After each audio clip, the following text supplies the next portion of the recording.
Class 9th में आज हम लोग पढ़ेंगे एक्सरसाइज 1.2। एक्सरसाइज 1.2 का जो फर्स्ट क्वेश्चन है उसमें दिया गया है नीचे दिए गए प्रश्न सत्य हैं या असत्य, कारण के साथ अपने उत्तर दीजिए।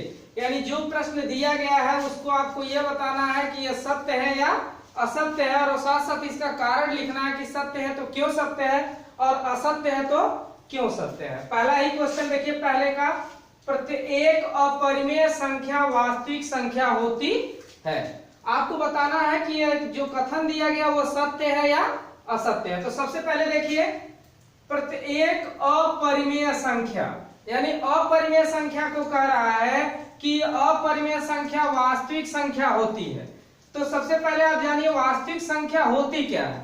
तो आपको बताया गया होगा, इसके पहले जो बेसिक कंसेप्ट का वीडियो दिया गया था उसमें आप देखेंगे कि वास्तविक संख्या जो होती है यह वास्तविक संख्या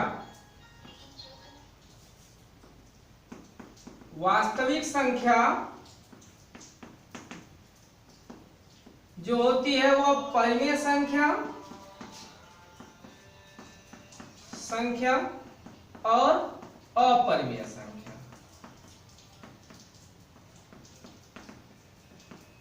यानी परिमेय संख्या हो या अपरिमेय संख्या हो, दोनों संख्याएं कौन सी संख्याएं कहलाती हैं? वास्तविक संख्या। तो प्रश्न में क्या पूछा जा रहा है कि अपरिमेय संख्या वास्तविक संख्या होती है। अब यहां से देखिए, अपरिमेय संख्या कौन सी संख्या है? वास्तविक संख्या है। तो यह कथन हमारा क्या हो जाएगा? यहां लिख देंगे सत्य, लिख देंगे। यानी जो कथन यहाँ पे दिया गया है वह कथन सत्य है। अगर कारण पूछा जा रहा है कि यह क्या कारण है तो आप लिख देंगे, चूंकि प्रत्येक परिमेय तथा अपरिमेय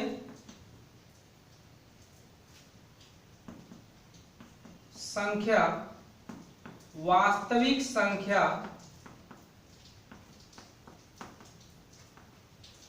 होती है।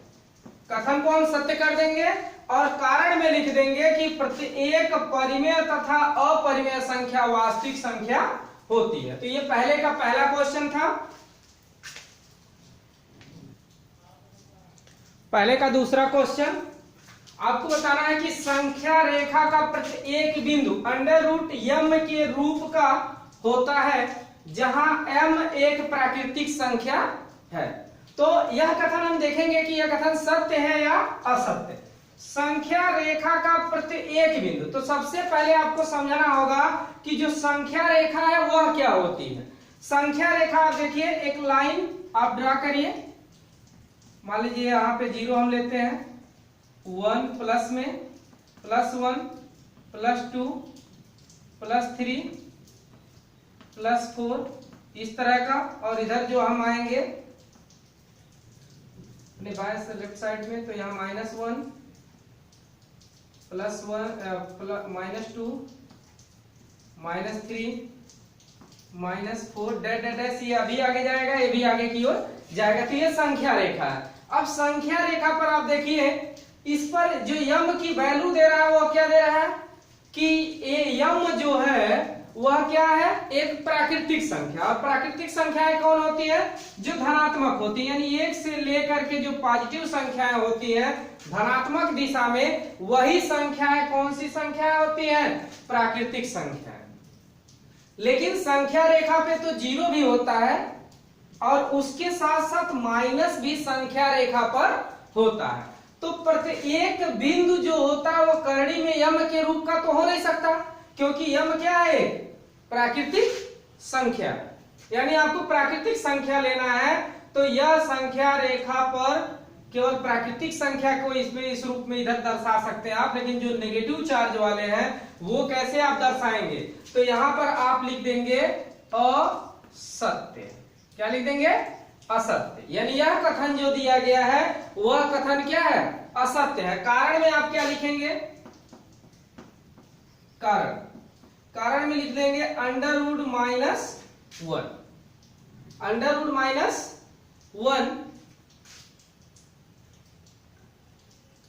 √-1 परिमेय संख्या, सॉरी इसको लिख लीजिए वास्तविक संख्या, वास्तविक संख्या नहीं, या यूं कह सकते हैं कि अंडर रूट माइनस m भी संख्या रेखा पर स्थित होता है।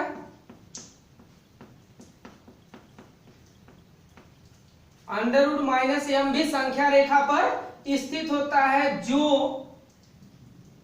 प्राकृतिक संख्या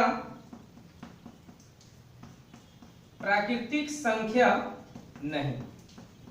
तो इसमें से कोई भी रीजन लिख सकते हैं कि ये जो रूट में जब माइनस आ जाता तो उस संख्या को हम वास्तविक संख्या नहीं बल्कि काल्पनिक संख्या कहते हैं, और काल्पनिक संख्या इसको आप कह सकते हैं। और एक चीज और आपसे कहा गया कि प्राकृतिक संख्या m का जो मान है वो क्या है, प्राकृतिक संख्या, जबकि हमें प्राकृतिक अंडर जो माइनस वैल्यू आएगी m की वह प्राकृतिक संख्या रेखा पर तो ये स्थित है, लेकिन यह संख्या प्राकृतिक संख्या नहीं है। तो इस तरह से दूसरा कथन भी क्या हो गया, हमारा असत्य हो गया। अब तीसरा देख लेते हैं।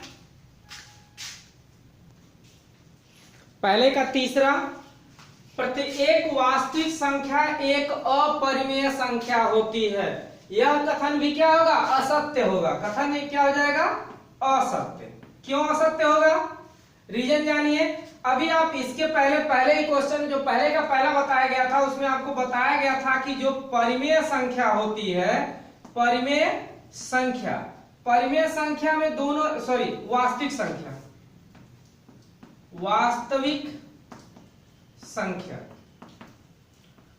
संख्या में बताया गया था कि परिमेय संख्या भी होती है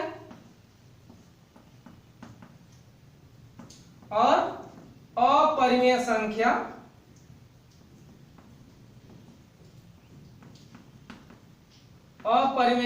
भी होती है। तो जो वास्तविक संख्याएं होती है, यानी वास्तविक संख्या की अगर हम बात करते हैं तो वास्तविक संख्या कौन कौन सी संख्या होती है, परिमेय और अपरिमेय। यानी परिमेय और अपरिमेय दोनों को हम कौन सा कहेंगे कि ये दोनों कौन सी संख्या है, वास्तविक संख्या। देखिए प्रत्येक परिमेय का मतलब क्या है कि उसमें परिमेय भी है और अपरिमेय भी है। यानी प्रत्येक परिमेय वास्तविक संख्या यानी परिमेय और अपरिमेय संख्या होती है। तो यह कथन असत्य क्यों हो जाता है, क्योंकि अपरिमेय संख्या तो ठीक है, क्योंकि वास्तविक संख्या में अपरिमेय संख्या होती है, लेकिन परिमेय संख्या को कैसे हम अपरिमेय कहेंगे, परिमेय अपरिमेय नहीं हो सकता है। इसलिए प्रत्येक वास्तविक संख्या नहीं, हाँ कुछ वास्तविक संख्याओं की बात करता, यानी कुछ वास्तविक संख्याएं जो होती है वो अपरिमेय होती है, तो बात समझ में आती। लेकिन प्रत्येक परिमेय को कह रहा है, तो प्रत्येक वास्तविक को कह रहा है, तो प्रत्येक वास्तविक में तो परिमेय संख्या भी है, तो परिमेय संख्या को हम अपरिमेय नहीं कह सकते। इसी तरीके से प्रत्येक वास्तविक संख्या को हम अपरिमेय संख्या नहीं कह सकते। कारण आप दे सकते हैं, कारण लिखेंगे, चूंकि वास्तविक संख्या में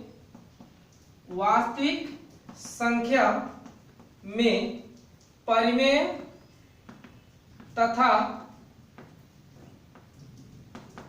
अपरिमेय दोनों संख्याएं